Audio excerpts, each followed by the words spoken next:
We are with Ethan. Please introduce yourself. Yeah, so thank you for having me on. My name is Ethan. I'm 24 from Phoenix. I'm here to talk about my music project and how that relates to growing up with my chronic health issues. Great. Well, where can our listeners connect with you online? So if you search Origin of Styx, which is the name of my main music project, you can find me on pretty much any streaming platform, Spotify, YouTube, SoundCloud, Apple Music, as well as I can be contacted through my email, originofstyx@gmail.com. I do freelancing audio engineering, so I could help people with their music or DJ for their event or recording their instruments and whatnot as well. Oh, okay, this is great. I'm not a musician, but I'm a singer. Not professionally. I studied singing for some years, and I love to sing, but I didn't want to do it professionally. It was a personal choice. I was actually in a choir for a couple of years. Oh, nice. Well, and the first questions about the healing power of music. I know music can heal everything. I'm a singer, and I started studying music in a moment of depression, so I know how it can heal our hearts. You mentioned using music as a form of expression throughout your journey. How has music helped your process and cope with the trauma and dissociative symptoms you have experienced? And are there specific songs or artists that have been particularly meaningful to you? Yeah. I grew up playing piano, and then I took recording classes when I was in middle school, and then a couple Oh, semesters of nice. choir in high school.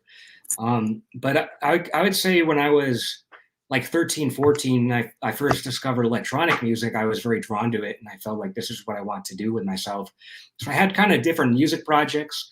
But then when I was first starting having these symptoms of worsening brain fog, fatigue, depression, insomnia, hypersomnia, I ended up focusing more on dark ambient music under the project Origin of Styx. And just because of what I was going through, that ended up Uh-huh. becoming my main project, since a lot of the music for me was dark as a form of catharsis. Uh, well, this is great. I started this podcast because I write songs too. I'm a songwriter, and well, I just wanted to show to the world some of my songs. Uh, Many of the episodes from the first seasons, they are mostly musical. I sing my songs, and I know how it can heal everything, and uh, how we can make beauty from our feelings through music. Well, and the next question is about this connection we find through creativity. Creativity, such as music, can be a powerful tool for finding connection and expression. How has your creative process evolved over time, and how do you use music as a means of connecting with yourself and others? Yeah. Well, when I first started my Origin of Styx music project, I was mostly focusing on ambient music, and I discovered that when I could take these recordings of different sounds and time stretch them out, pitch shift them down, and then I would just start adding all these different effects that would create these kind of interesting ambient textures. But at the time, since I liked a lot of other kinds of electronic music, eventually I started focusing more on techno and hardcore techno, and specifically a type of genre called doomcore, because it kind of has the elements of techno, but also those kinds of dark ambiances. And so, at least for me, I never really tried to make my songs a certain way, in the sense I might just sit down on my computer, start throwing different sounds together and just processing everything. I view it as like Mhm. sculpting, like a sculptor that's sculpting Uh-huh. a marble and kind of fine tuning these sounds until eventually I'm happy with the result. So for me, I basically just make the kind of music that I myself would want to listen to, but I can also go back and say albums and songs that I made over the years and be able to tell mentally what I was going through when I made them. Oh, it was really interesting what you said. I remember in my first singing class, the my teacher, she told me the my style would be probably the one I listened the most. And I'm a opera singer. I love to listen to symphonic metal and opera. And well, this is what I perform the best.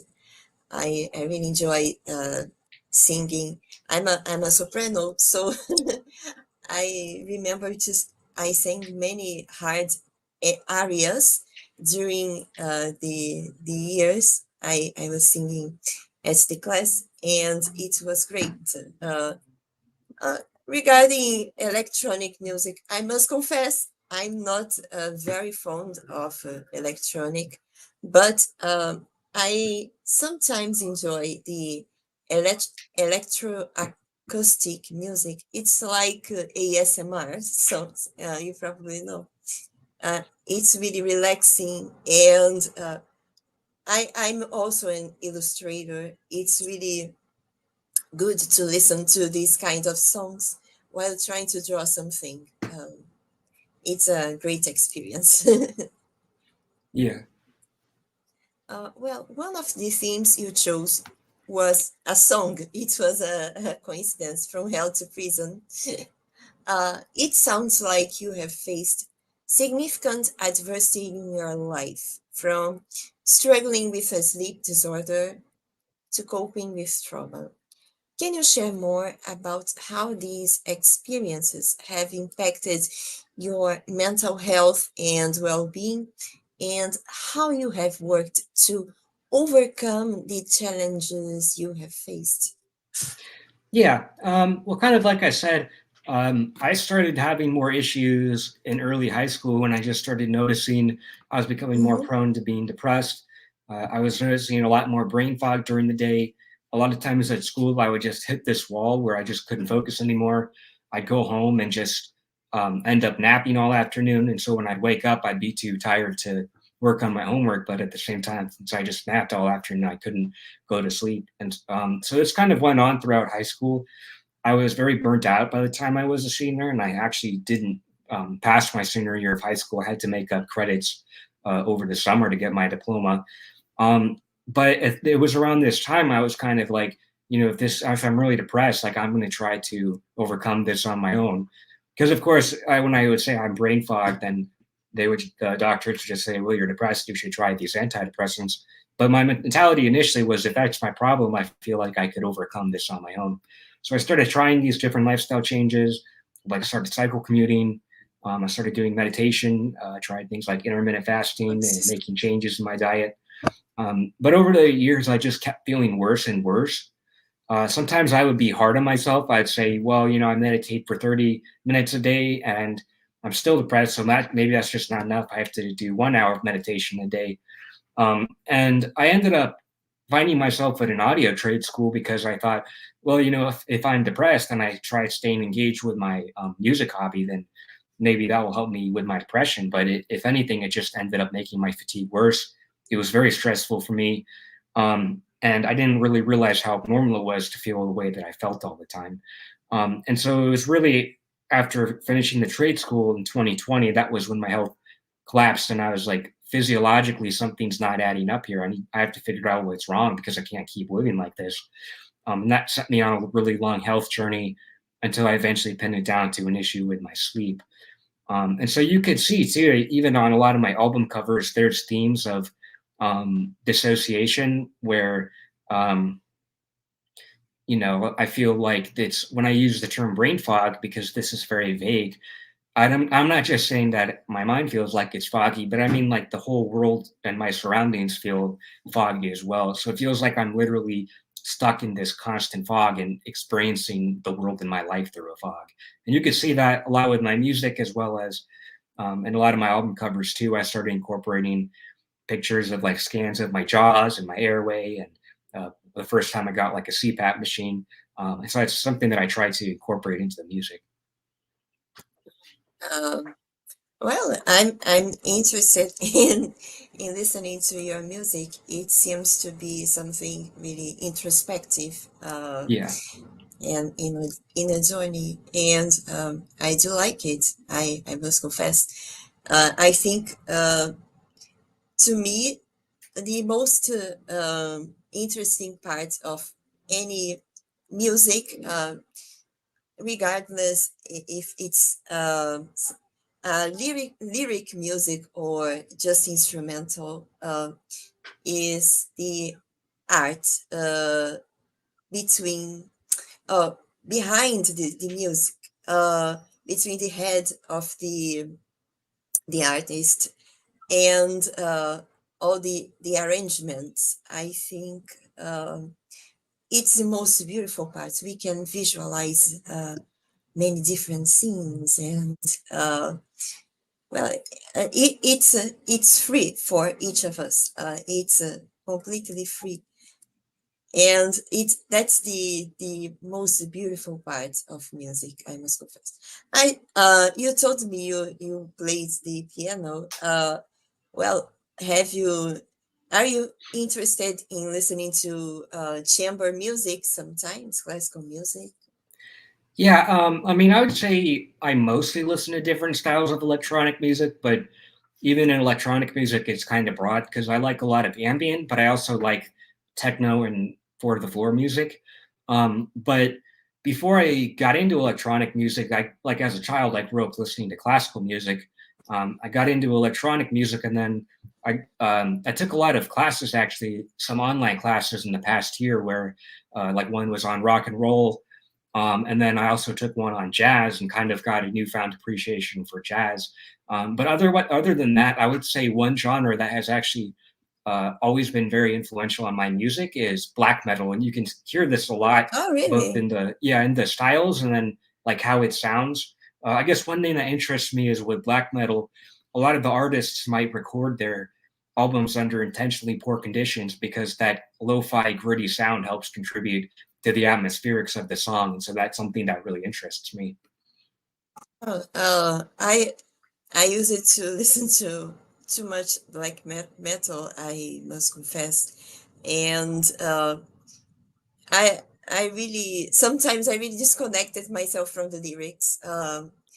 Many of the lyrics were too heavy. I really enjoyed to listen to the arrangements, Mm. and sometimes the video clips are bizarre. Most of them are walking in a snowy scene, but Yeah. I don't know. It's it was so it was really interesting, the music and the scenes. I could feel myself walking in a snowy forest. It was a a really fun experience, but it was triggering my depression, so I stopped a little.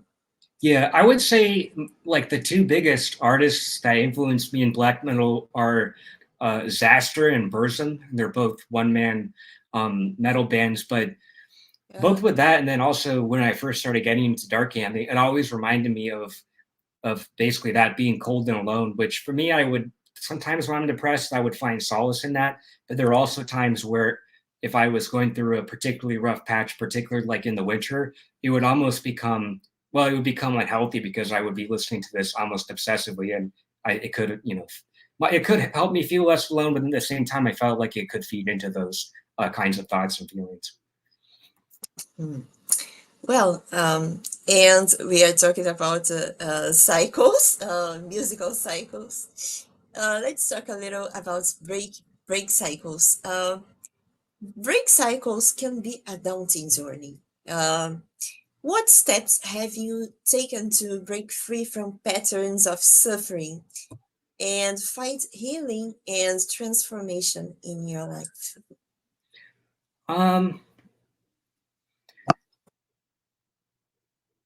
I'm not really sure because I mean, you say in the at least since in the past couple years, it's I've done all kinds of psychotherapy, all kinds of different techniques. I've tried tons of medication.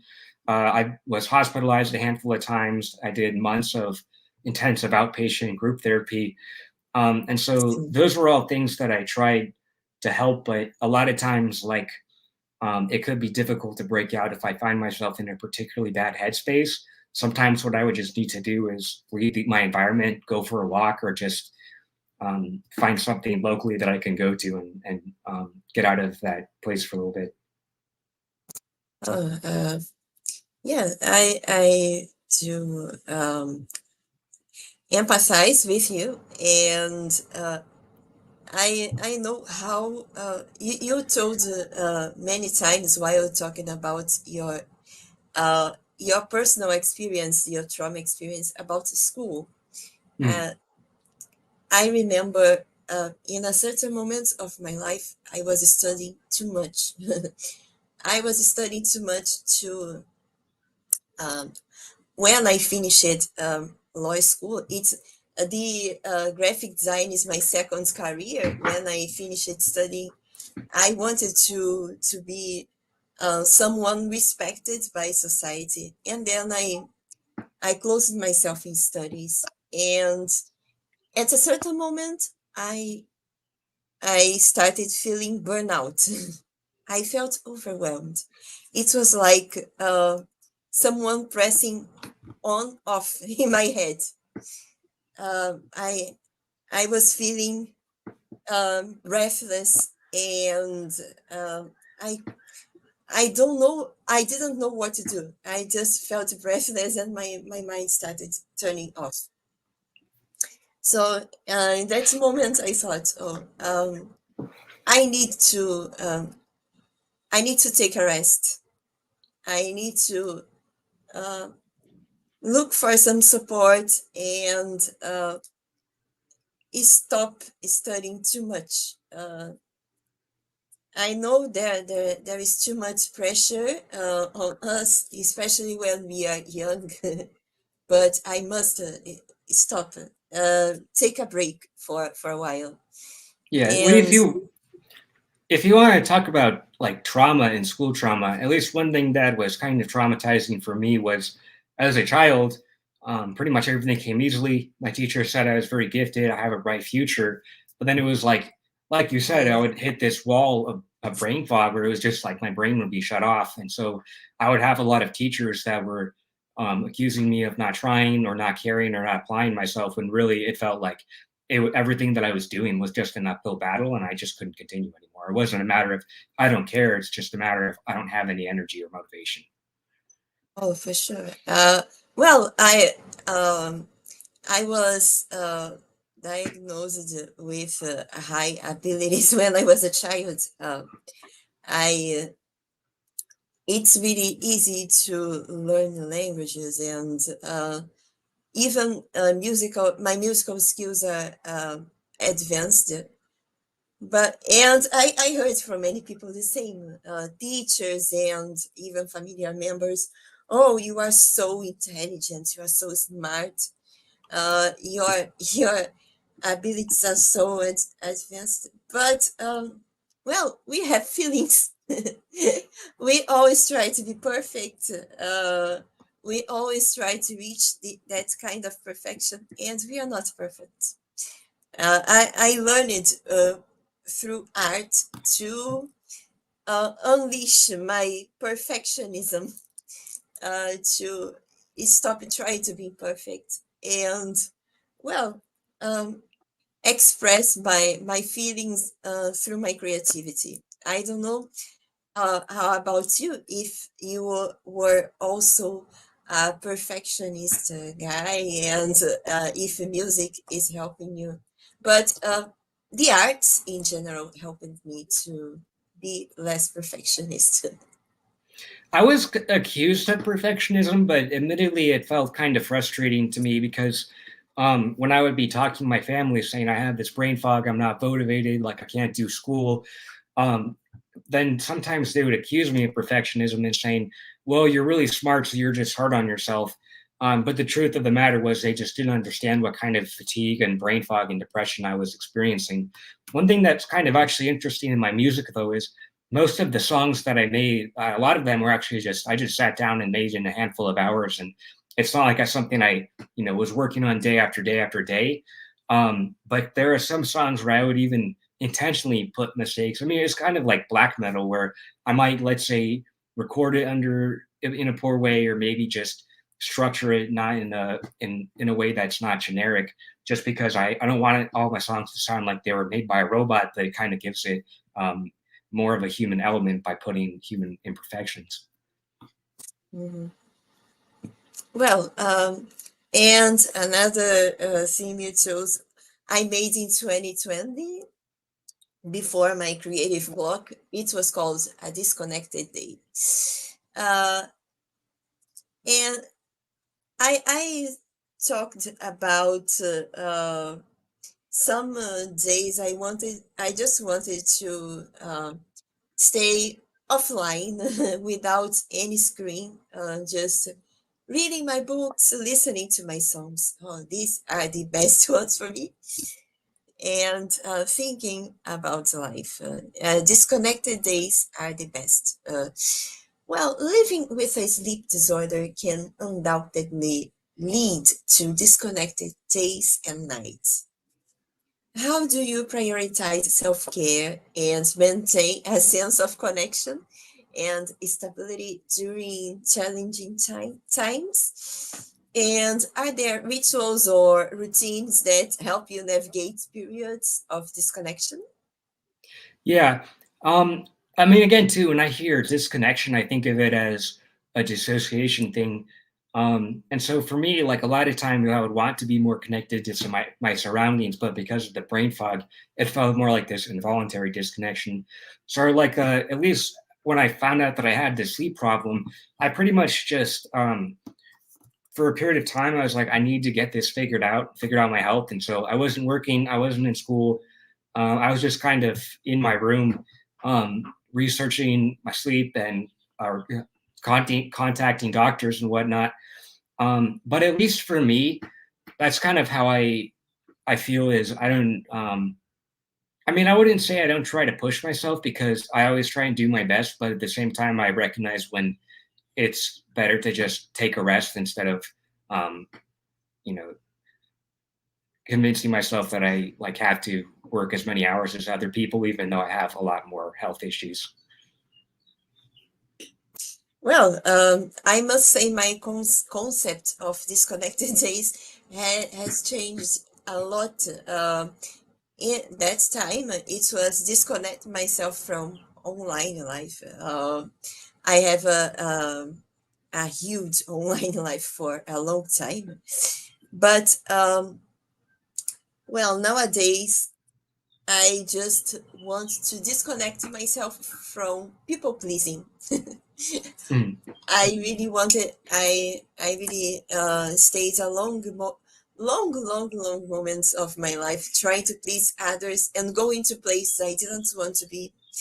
Trying to be a nice person to people I didn't like.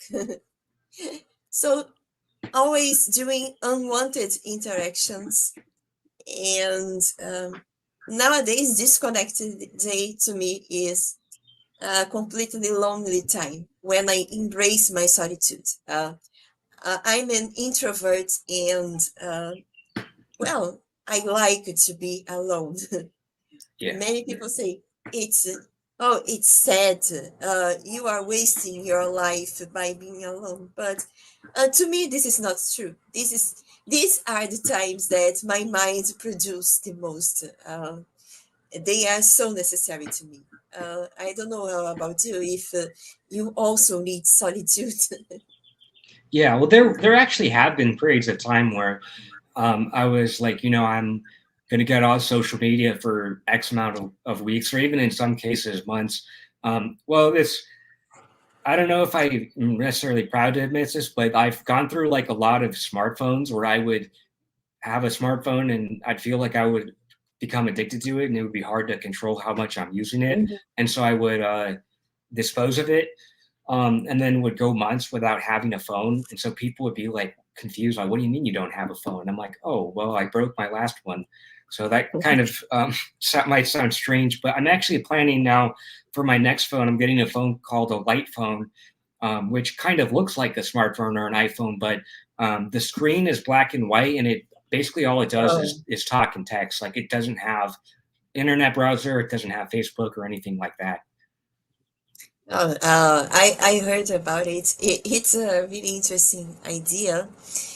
Uh, I remember when I went to a party some months ago. I was happy to be with some of my family members I don't see too much. I have some relatives I like, such as my cousin, and I was happy to be there with her, but she couldn't stop looking at to herself in her phone, and after looking to herself, taking selfies and looking at social media, I was feeling kind of disturbed to be there. I thought, oh, I haven't seen her for months, and now we are together in person, and she can't stop using her phone. I'm feeling so Yeah. frustrated. And my phone was all the time inside my purse. I haven't taken my phone 1 second that party. I think it's a real problem. We stop nurturing some connections just because of screens. Sometimes it sucks, I must confess. I honestly think it's somewhat of an epidemic. But then when I say that, people are like act like I'm a boomer, like, oh, technology bad. But I go on a lot of walks, and all the time I see this more with the younger generation, where people are walking down the sidewalk like this. And I honestly, with where things are going, like metaverse, AI, AR, VR, whatever, like I honestly wouldn't surprise me if people are going to start putting that on. Like, well, I mean, they already have smart glasses, but now with I think they're going to start putting that crap in our brains soon. Um, let's talk about isolation and disconnection. Let's keep on this theme. Actually, we haven't stopped talking about disconnection. Uh, well, before I talk about your sleep disorder one more time, I must say I have a trouble to sleep when I'm too anxious. I'm a night owl. I normally sleep. I never sleep before midnight. Mhm. I gave up trying to sleep before midnight. But uh, when I'm too anxious, like when we were at the lockdowns in 2020, I was sleeping too late. I was going to bed around 3 a.m., 2, 3 a.m., and I wasn't feeling fine to sleep too late and cope with the this sleep disturbance was so hard to me. But I tried to be disciplined, and my therapist, I must confess, she helped me a lot to overcome this troubled sleep. So I really understand how sleep, a good sleep routine is important to us. Yeah, I learned there's actually a term they refer to kind of a shifted schedule. It's called delayed sleep phase. And there's also advanced sleep phase or something, where some people go to sleep very early and they wake up very early, and then kind of like me, I would typically wouldn't go to sleep before midnight. I remember back in my chronic illness life, um, I would go on walks every night around like 2 or 3 a.m. just because that was always very peaceful. There was nobody else was walking at that time, barely any cars on the road. So I do like that kind of like solitude. I would say that I feel comfortable like more in the night.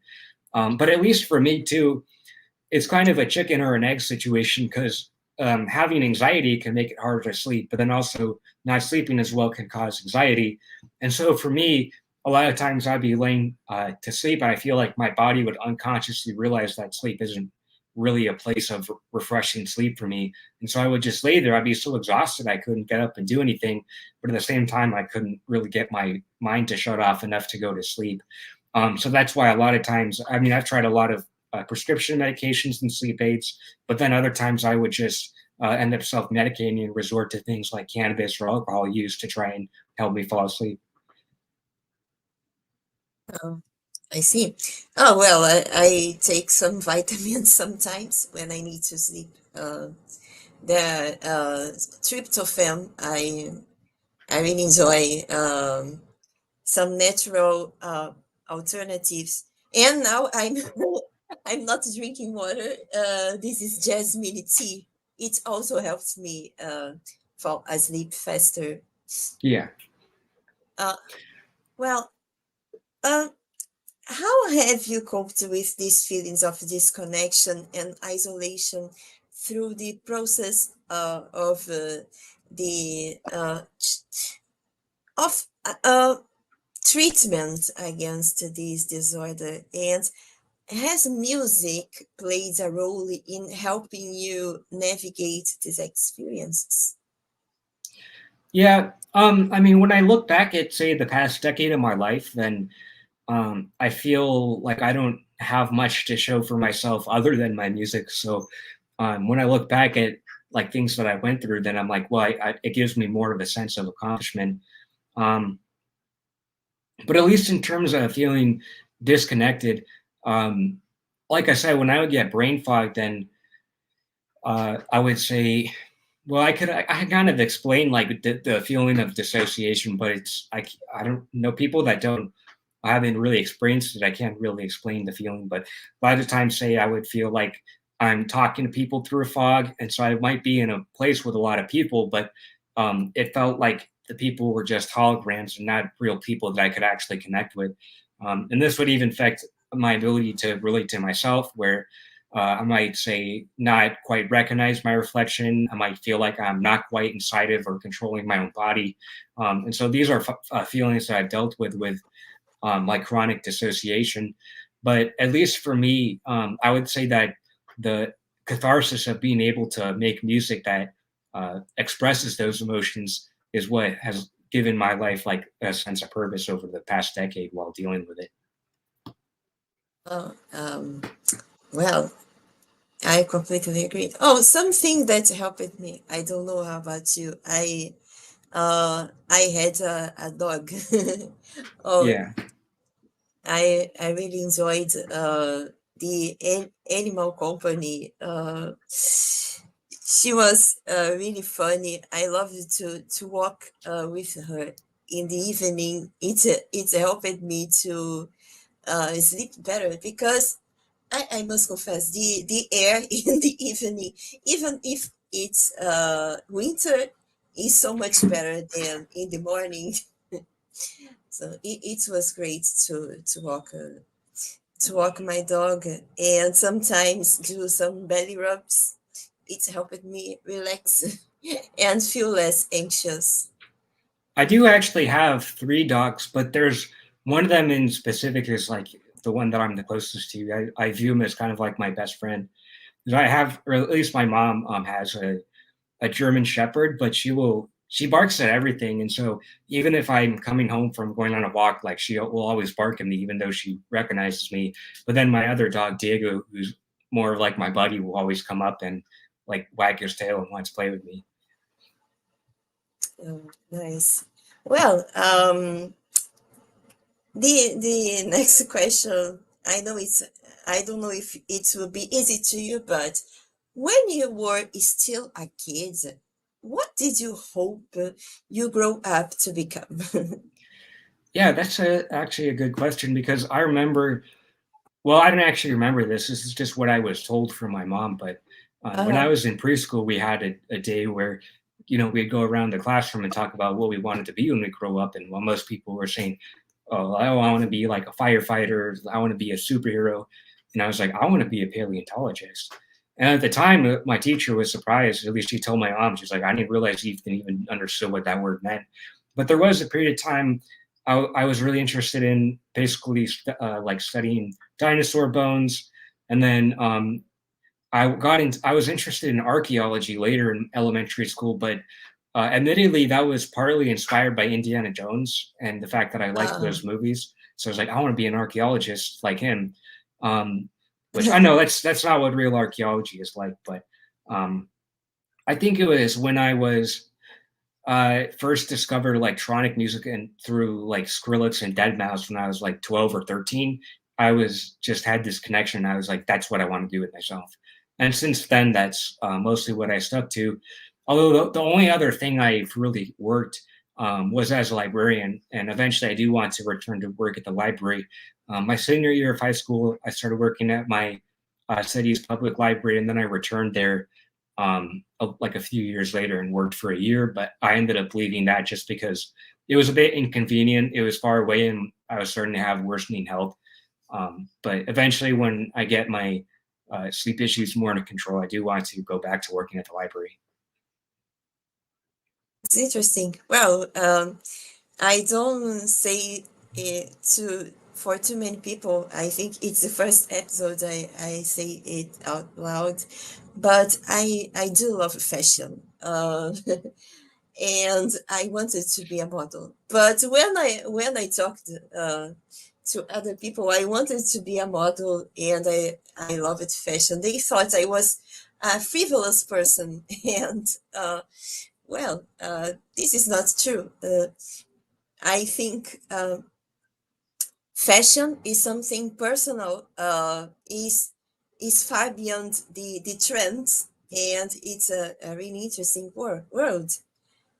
Uh, but well, nature didn't help me because I'm not tall. I can't be a catwalk model. I'm short, but I draw. I drew many dresses, and nowadays I just study fashion design history for fun, but I don't want to be fashion designer. I don't like the universe of fashion. I like the how the story behind how we get dressed and how our clothes are made. But well, uh, to please people one more time, stopped telling I wanted to work in a creative field, and I started saying I wanted to be a politician, a judge. That's why I studied law. And well, I didn't regret doing studying because I it's an important knowledge, but I'm a creative person. I wanted to get creative, and I made the transition. Uh, I did something crazy because I started doing the transition in my 30s, but I'm so happy that I don't want to come back to my old life.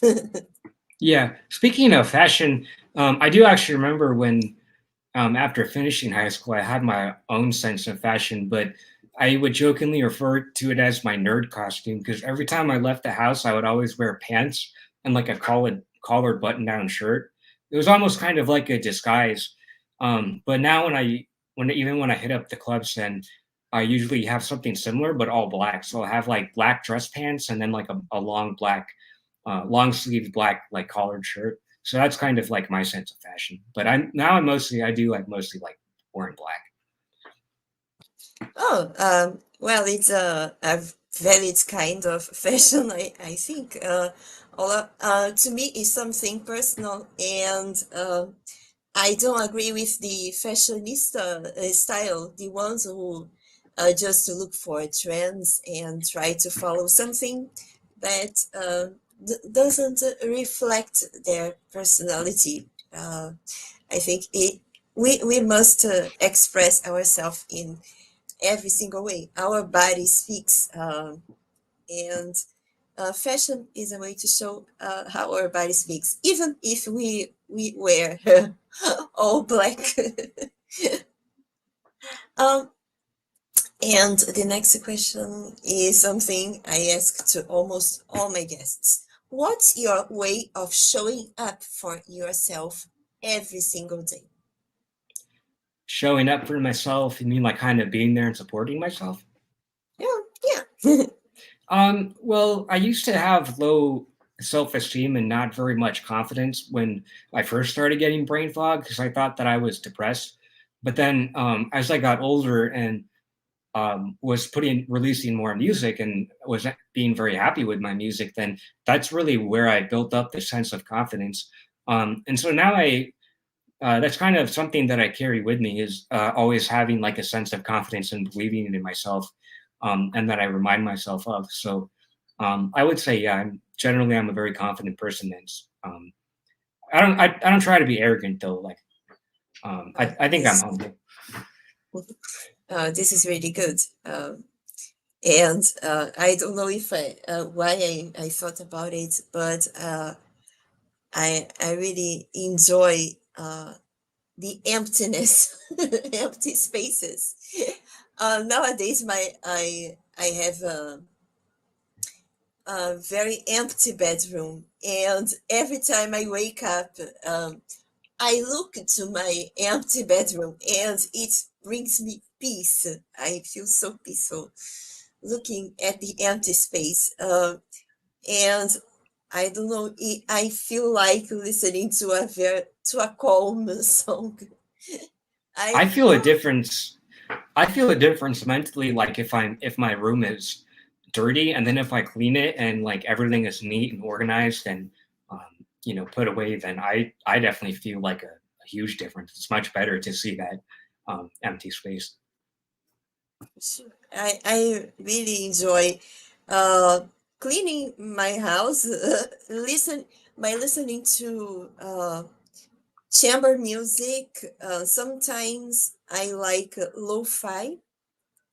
Uh, and even some old songs. I think they help me uh, organizing in a better mood. Some people like to dance, and in a certain moments of my life, I use it to clean the house listening to K-pop. It was like a party. But nowadays, I prefer to listen to calm music and do everything in a calm mood, a calm environment. The I don't know, my mind works better. My guilty pleasure, since you mentioned K-pop, is Eurodance, especially those like cheesy '90s Eurodance songs. Like I remember there were times where I would just like listen to albums like that on repeat. Oh, well, and uh, you work with electronic music. What do most people misunderstand about your work? What do most people misunderstand about my work? They That's a great misunderstand. question. Yeah. Yeah, I mean, like I've had people over the years that have reached out to me and said, "Oh, I really love your music," but it's really just a handful of people. I also think too, it's like going up to somebody and showing them black metal. Sometimes I've done this before. Sometimes they just seem confused. Like, why would you enjoy listening to this? I showed one person a black metal song in my audio trade school, and he said, "I didn't realize that television static could be considered music." There was actually a project at that trade school where, and the name of the song, you can actually listen to it online. It's called "Don't Look Behind You," where I had to do a recording project in like a mock studio. And at the time, most of the people had uh, musicians that they invited that they would record. But for me, I didn't know what to do. So I made a simple beat and then recorded my classmates doing things like banging on pots and pans, screaming and making weird monster noises into the microphone. And I basically just mixed everything down and turned it into this like terrifying, like nightmarish atmosphere. And I showed it to my sound design teacher, and he was so impressed by it. He actually showed it to my class, like as part of the sound design program, opened up the project file. But I feel like if I were to show that to some people, they would just be confused because it just sounds hellish and very dark. But for me, it's like I think the music just kind of speaks for itself. Like I don't necessarily feel like I have to prove it. There's a lot of people when I show that song, they're like, "Wow, like this! I've never heard anything this like disturbing." Oh, well, uh, about black metal, I remember two songs I used to wake up listening to them. The one of them, I don't know if you heard Morning Palace. I like how the song starts. It's a very interesting song. It's like some violins and orchestra starts the song. Uh, well, uh, I associated that song with sunrise. It was the name of the song is terrible, and even the lyrics. It's a very dramatic song and heavy, but I use it to listen to it to see the sun the sun shining. What's the And name of then the artist? Dimo Borgir. Okay, It's a very famous black metal band. yeah, I'm familiar with the band, although feel like they're a bit more, I guess, high quality and more like symphonic, because they're, which of course is just a difference of taste. Because a lot of their songs have a more polished production quality, whereas, like I said, then there's other black metal songs that sounds like it was recorded in 240p with a potato. Yeah, I used it to listen a lot while waking up, and it was great. I didn't feel like depressed or anxious after listening to this song. Oh, to be honest, it's still on my personal playlist nowadays. I just cut like 90% of the songs, but I still listen to some of these heavy songs, and it to me it's like watching a black and white movie, one of those silent movies from 100 years ago. It's another pleasure I have. We can't hear the sounds, but sometimes the stories are so involving. I do enjoy silent movies. Uh, well, now about the theme recycling the sorrow. Uh, processing and recycling sorrow can be a complex and ongoing process. How do you navigate the cyclical nature of grief and trauma? And are there strategies or practices that have helped you find healing and resilience in the face of ongoing challenges? I mean, I guess I've always described the music itself as a form of mental processing. And so I guess when you say recycling those emotions, it was kind of like taking those emotions and processing them via like making music, basically. Ah, At least yeah. that's for me what I always did. Yeah, I make art in general. Well, make music. I also write. I have a blog. Um, I restarted blogging this year, and it's really helpful to me. It's like writing a diary to an open diary, to be honest. But I try to get creative. I'm And actually planning on writing a book later, like basically like a semi-autobiography, where I want to talk about my health issues, but also uh, include some like fictional elements as I want, which is a lot of my music too. I think a lot of the music and albums I released, I describe it as semi-autobiographical because you see that there are a lot of very real elements of my life, but sometimes I'll incorporate fictional elements in there as well. oh, I encourage you to do it. And as an illustrator and designer, I just imagine the cover of your book black with many fog Yeah. and some white fonts. I love to design book covers. I mean, you could honestly help me, like, if that's something it could be still be a while though, because I'm not planning on starting to write the book until I get my revision surgery, which is probably later this year. But I mean, if Oh, no, I do like that idea of like black with fog, and even at least for, one thing I like is as a font is like black metal logos. oh yeah, the black metal logos are great. The corpse paint aesthetic um, is still a passion to me. I remember I made 1 month on my Instagram account with many people. I was drawing many people wearing corpse paint. It was really crazy, but oh, it was nice to draw people with corpse paint.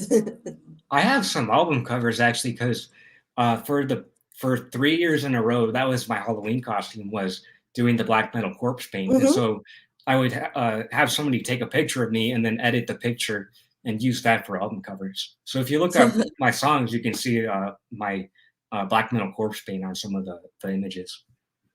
Oh, nice.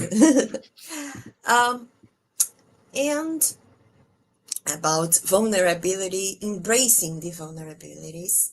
I think uh, make music, make art, all artists, they are vulnerable. We do it because we want to fulfill our life with creativity.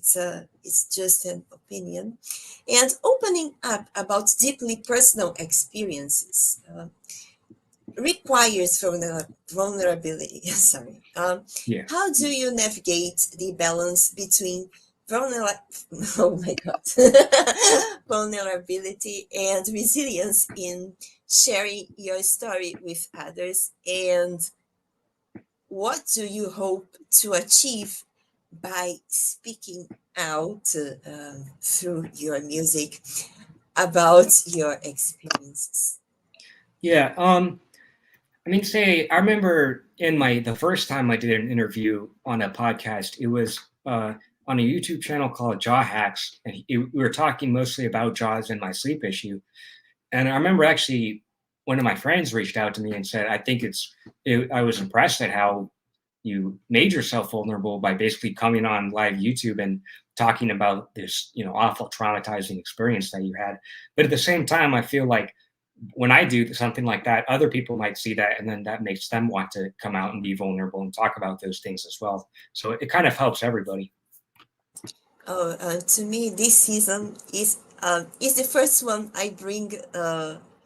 I bring from the beginning to the end guests, and I'm showing all my vulnerabilities. In each episode, if people are accompanying the episodes, they can see me showing I'm socially awkward. I am demisexual.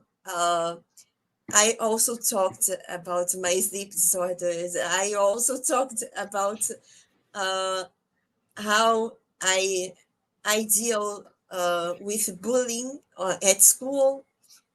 Each episode brings a small piece of me, and these episodes I'm talking a lot about my black metal phase. I must say I started listening to gothic metal after my great grandmother's death. I was 15 years old. And uh, well, it was one of the worst moments of my life because I loved her company to stay at her house and to lose someone I love it so much. And so Decisive Eight was too much for me. And then I started listening to gothic metal and all that dark atmosphere. I made me feel better. I don't know why. They just sing about death and so on, but I felt better.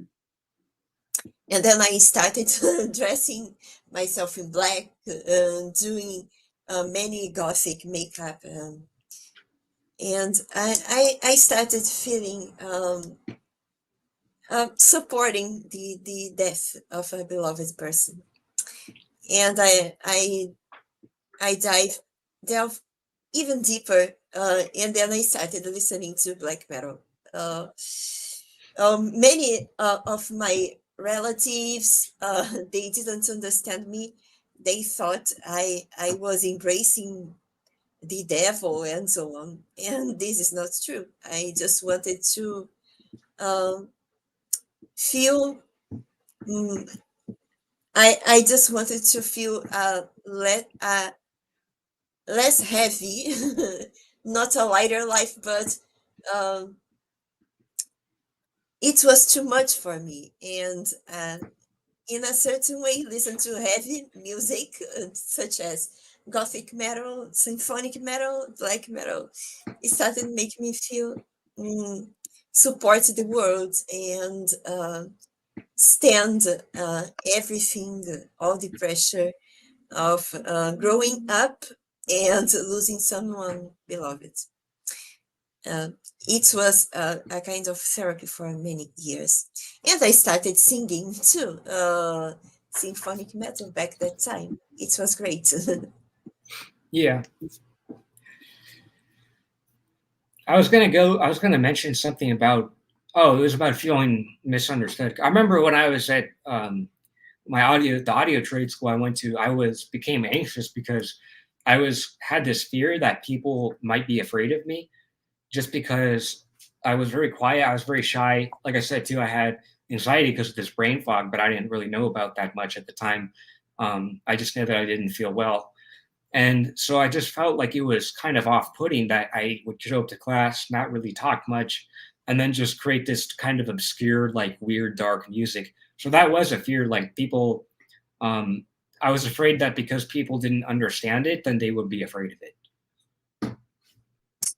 Yeah, I completely understand you because in such a way I was like this.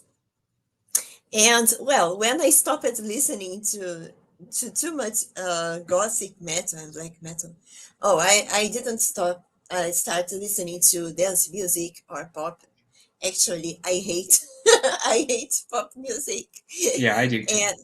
and uh, but I like to listen to folk metal. It's something.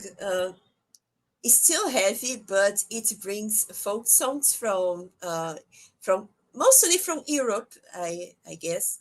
But it's good. I really enjoy. And they talk about war and warriors and fire dragons. Oh, it's like fighting. I think it's this moment I am in my life is a moment of fight. I'm fighting for so many things, and I think music it reflects each moment of our lives. When, in my dark moments, I was listening to dark songs. Now I listen to fight songs to make me feel better. It's really interesting the power of music over our feelings. Mm. One thing that I mean actually interests me, and I want to learn more about is psychoacoustics, but it's how Mhm. certain sounds and frequencies literally like do create a Mhm. physiological response. Um, Mhm. like I know one of the dark ambient albums that was influential for me was one of the first albums by an artist named Lustmord, and a lot of it just uses very low, deep bass rumbling that is hard to hear, but it's definitely affecting you, even if it's just at an unconscious level. Oh, yeah. And well, in all these musical worlds, this musical universe, what's your end goal?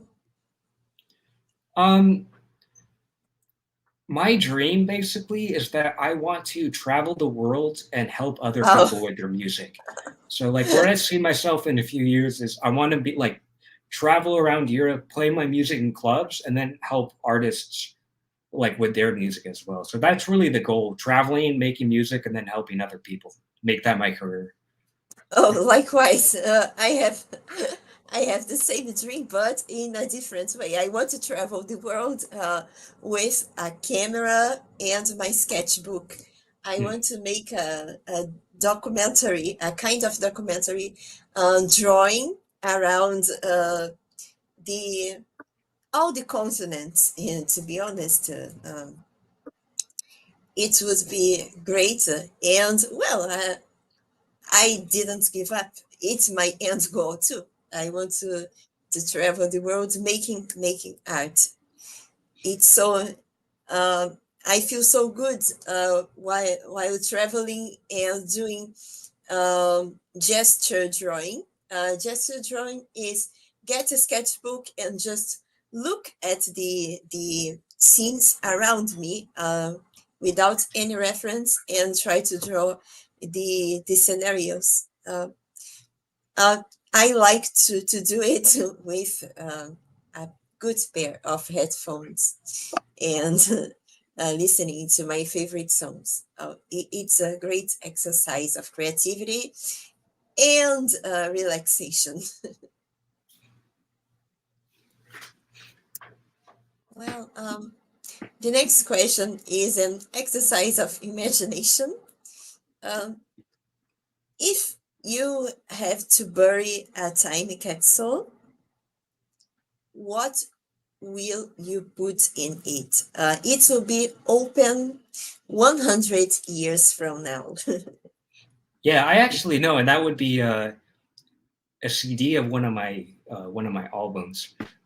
So, like I said, I kind of have semi-autobiographical elements in my music, and so I describe a lot of my albums as basically like an audio journal. So I can go back, and it was like a way of documenting and journaling what I was going through at that time.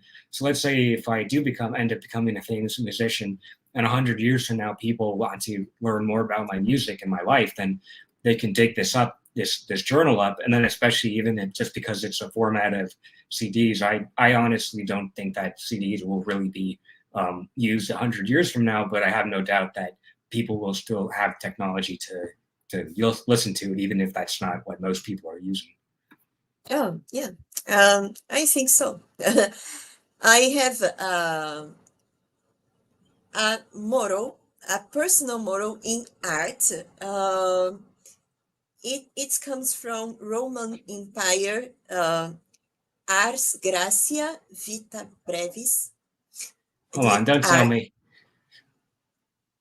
Gratis is thanks, vitae life. That's all I got. I yes, know. I used to know a little bit of Latin.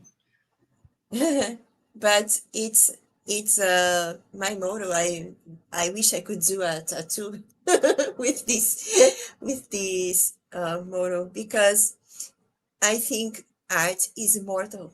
Uh, it's we have the power of immortality. And why am I talking about it? Uh, we can just listen to the chamber music, for example. Beethoven and Mozart, oh, they died many years ago, but we can still listen to their music nowadays. Oh, I love to listen to Middle Age songs, Mm. as they were also made probably 1,000 years ago, more than 1,000 years ago. One thing that interests me, because I've heard this incorporated even in a lot of ambient music now, is like Gregorian chanting. Oh, it's so it's so good. I love to listen. Uh, and they are immortal. In my opinion, it's they reached immortality. Our body, it will it will vanish. We are going to die one day, but our art will never die. Someone else will find a small piece of our art and show to the world. I still remember when I went to a impressionism uh, art exhibition and I saw a Van Gogh for the first time. I started crying because in a certain way I saw him. He wasn't there. He died uh, many years ago, but I could see him in the art piece. So I think art is our power of immortality. Yeah. It reminds me too of a story I remember learning about in middle school. It was the Epic of Gilgamesh. Have you heard about that story? It was like a legend from the Middle East where Gilgamesh wants to go out and find like the secret of immortality, and then eventually he realizes that by influencing people, then that's and helping people, and that's how he can like live on after his death, or something along those lines. Um, well, our conversation has been great, but we are in the last round of questions, unfortunately. um, the first question is about seeking support and understanding. It's clear that you have faced a multitude of challenges throughout your life. How have you sought support and understanding from others, and what advice would you offer to those who may be struggling with similar experiences? Yeah, I mean, one thing that I kind of realized, which sounds sad, but I mean, even times where I felt suicidal, one thing I realized is that there isn't really a limit to suffering. I don't mean to say this in like a dark way, but I'm like, oh, I can't take this anymore, and then I would continue feeling worse. But then, despite that, like I would still be able to take it. And so I guess that's just something to keep in mind is that regardless of how dark it is, like you could still endure through it. But what was the first part of the question that you asked? Oh, I think it it was an advice for people Oh, facing the same problems. Uh, of course, we are not the same, but some people they can face the same challenges. I mean, I So would say one way that I've gotten support is this is a cool story that I'd like to share with people. And if anyone is watching this, but I had a fan of my music from the UK where I sent him another one of my interviews where I was talking about my health issues, and he was so like moved. He said, "Oh, I one of my relatives passed away recently, and I got a lot of money, so I want to make a donation." And when I told him that I wanted to use most of the money to fund a music campaign, he kept increasing the amount that he wanted to donate. And so, at least for me, though, it's like that's basically how I get just even. I mean, I'm not saying you have to spend like donate money to my project, but even just people when people listen to my music, that's a way that I feel supported. uh, uh, well, in my case, money is I will invest on my art too. When we are artists, we do it with love. We don't do it for money. Yeah. So I completely agree with you. Can you tell us one thing about yourself that most people aren't aware of? Mm, that's a tricky question. I guess I'll just tell a fun fact. Um, like I said, when after high school, when I started doing cycle commuting, but I was also feeling my senior year of high school. Mhm. And so I was trying to figure out what I wanted to do with myself. I ended up deciding that I was going to do a solo cycling trip. And so after graduating, once I graduated late, I had to take summer school to get my diploma. But I actually did a solo cycling trip that took me a week, where rode from Phoenix all the way to San Diego. And so that's probably like the most interesting, like, little story or anecdote that I have to share to people. Oh, nice. Well, and what advice would you give to your younger self? Um, I think it might just have to do with being more confident and realizing that, let's say when I was like 15, 16, I struggled with confidence. Um, I was still young and a lot can change over the Yes. years. So I would say just because you feel like you're unsuccessful in school, that doesn't mean that you're a failure as a whole. That's probably what I would tell myself. I must say, you are younger than me, of course, but uh, I also, when I think about my younger self, I also think about my 15, 16 years old. I had an important loss, like I said, and it was a very decisive moment. I was deciding my career, and I had no idea of who I really was. Mm. And even now, in my 30s, I have no idea of who I am. So I agree with you. Some of the advices may change through time, but I always access my teenage self. uh, well, and if your life could take a radical turn, what would that be? If my life could take a what? A radical turn. Oh, A red turn? radical turn. Oh, a radical turn. Yes. If my life were to take a radical turn, what would it be? I mean, this is just what I'm hoping, because I'm doing a surgery later this year to hopefully resolve my remaining sleep apnea. I'm honestly hoping after that my life will turn radically. Whereas before, it's like, I feel brain fog, anhedonia, which means I don't really feel pleasure anymore in things that used to interest me. But I'm hoping that after solving the brain fog, and once I'm actually getting good quality sleep, I'll be starting and finishing books again, practicing more instruments, finishing more songs, and just generally have a lot more enjoyable and well-rounded life. Uh, um, yeah, creative blocks are temporary, and this podcast is a proof of it. I stayed 1 year in a creative block. I couldn't Mm. produce anything. I was feeling disturbed. I couldn't create anything, and I have already started studying the arts.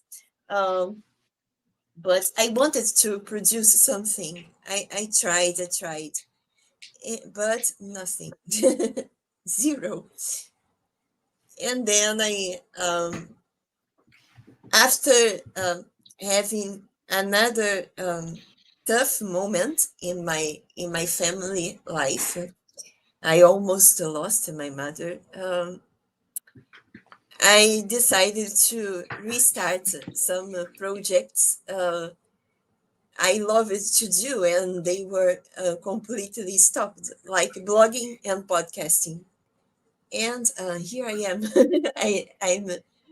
I came back to podcasting, and I'm really happy with it because I'm meeting some wonderful people, and I always want everyone else to come back in the coming seasons, of course. I mean, Um, I told this too to the first person that interviewed me, which was Ronald Deed from Jaw Hacks. But after I get my surgery, and at least hopefully if it does resolve the rest of my sleep apnea, I'm interested in going back on these interviews and podcasts and basically explaining to people like what changed in my life. Oh, please. Well, I won't do a spoiler, but it has to do something with our last question. Well, and about seeking support and understanding. It's clear that Uh, well, I think I told about it. Sorry. Uh, but look towards the future. It's the second last question. As you continue on your journey of healing and self discovery, what are your hopes for the future, both for yourself and for others who may be struggling with similar challenges? I think you kind of answered the question, but please, what are your hopes? Um, well, my hope is that I can basically just once I heal, I can basically just move on from this period of my life. I remember I was talking to my last orthodontist who was saying, "You've researched so much about this sleep apnea and airway stuff. Like, I think you're going to get older and help other people with these problems." And I do want to help people, but there's also going to be a point where, and this was the analogy that I made, if you're a war veteran that fought in, say, the Iraq War, you wouldn't want to come back and teach people about how to fight in war. You'd probably just be like, okay, that's past. I don't want to have to think about that anymore. I want to live my life now. So that's kind of how I want to feel is I just want to be able to heal and then just move away from that part of my life and just kind of like start a new chapter. Okay. And the last question is almost a survey. Who are the most influential people in your life? Dead or alive? Um, De- I think anyone who are influential in your life. I mean, I would say the most influential people were both musicians and philosophers. I mean, I mentioned, like I said, I got into Dead Mouse and Skrillex when I was like 12, 13, and then later got into like Zaster and Burzum, which I mean, I guess Burzum is kind of not really great as a person, but their music was influential. But otherwise, I would say like I would name certain people like Arthur Schopenhauer and Friedrich Nietzsche. Like if I could meet anybody historically and like have them like for dinner, I would say it would probably be one of those historical philosophers, especially in that time period in Germany. Oh, great. I also read Schopenhauer and Nietzsche. Oh, they are great philosophers. And the last question, DKLA's doors are always open to you. Would you come back if you could? Yeah, I mean, I already kind of answered that, but like I said, I'm hoping that after the surgery, I can